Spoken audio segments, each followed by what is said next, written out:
Well, it'll be a Texas American League Championship series this year. The Texas Rangers and Houston Astros will start their series on Sunday. Matt Snyder, baseball writer for CBS Sports, joins us to talk all things about this series. And Matt, again, the first time in the ALCS history that two teams from the same state playing one another. Your initial thoughts?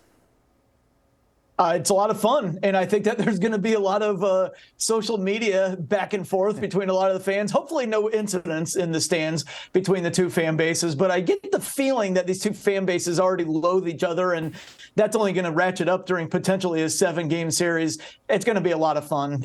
When the Rangers offense is going well, it's as good as any offense in baseball, and it looks like it's going that well right now. We know about the playoff Astros. They never falter early. They're in the ALCS every single year. They've actually been there every year since 2016. They've made the World Series 4 times. They've won it twice. So we know that they're going to be ready to go. They have the pitching lined up with Verlander, Valdez, Christian Javier, 1, 2, 3. An interesting thing to me is the Rangers, a lot of people thought heading into the playoffs, their pitching was in kind of disarray. But now looks pretty reliable with Jordan Montgomery there. Evaldi looks like he did in the first half, which was one of the best pitchers in baseball. It looks like Scherzer's going to come back.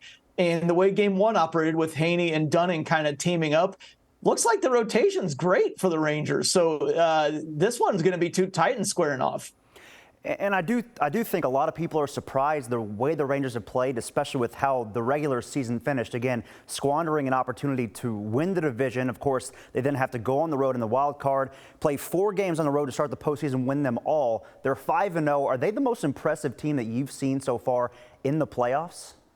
Yes. I mean, right there, we'll see what happens in the Phillies-Braves Game 4, but the Phillies are right there, too. But the Phillies are a tough matchup for the Braves. They're a tough matchup for anybody, especially for a 90-win team. One of those two teams, probably the Rangers. I mean, you got to give the Diamondbacks credit, too. I mean, they're 5-0 as well. Went into Milwaukee, went into L.A., did a lot of damage there. It's been really fun to see the upstarts. On the Rangers side, it's not completely shocking. They were just so hot and cold, especially after the start of August. You know, they were the hottest team in baseball after the Scherzer trade. A. Montgomery, let's not forget about him, stormed out of the gates in August, won something, I think it was 12 out of the first 14, and then they completely fell apart. Then they got hot again. Then they fell apart again. And it's like, all right, I thought heading into the playoffs, the Rangers could either get swept and I wouldn't have been surprised, or they could do what they're doing and I wouldn't have been that shocked. They're just so hot and cold. You have to hope from the Rangers' perspective that they don't hit one of those cold streaks, because then they're liable to lose 4 games in a row. But the good version of the Rangers ends up winning the World Series. Yeah, and it seems, at least in this postseason, you kind of just throw out the records. You mentioned, obviously, the D-backs, the Phillies, the Rangers, again, beating the top 2 teams as far as regular season records go in both the Tampa Bay Rays and the Baltimore Orioles. Now, we do know the Astros did take the season series 9-4, despite the fact that at the end of the year, the two teams ended with the same exact regular season record. Of course, the Astros taking the division because of that head-to-head matchup. How do you see this playing out, and what do you think gives one team the advantage over the other? First off, in terms of the regular season head-to-head, I wouldn't worry about that. I can tell you, as a Cubs fan, in 2015, the Cubs were 7-0 against the Mets during the regular season, and then the Mets swept the Cubs in the NLCS. So now that we're here, throw out the head-to-head the regular season. A big thing to me is going to be how the Astros play at home. They were one of the worst teams in baseball, actually, among, if you throw out teams like the A's and stuff. The Astros were 39-42 at home, similar home record to teams like the Angels and the Pirates. Why were they so bad at home? Why couldn't they hit at home? They lost Game 2 to the Twins at home before they went to Minnesota and won those 2 games on the road. They've been amazing on the road this season. They've been subpar at home. It's going to be interesting to see, with the Astros having home field advantage, how they play at home. So is it going to be a situation where the Rangers go into Houston and win the first 2 games? If they do that, I can't see the Astros winning all 3 games in Texas, even though they're a great road team. So the Rangers have a good opportunity here to make the Astros being a bad team at home thing stick, go in and get at least 1, maybe 2 to start the series. That would be huge. Now I want to get your thoughts on this as well. Scherzer, who has not pitched in a game since September 12th, we did talk to him in the postgame locker room after the celebration of the ALDS. He did say he was feeling fine. He actually could have pitched that day if they had given him the ball.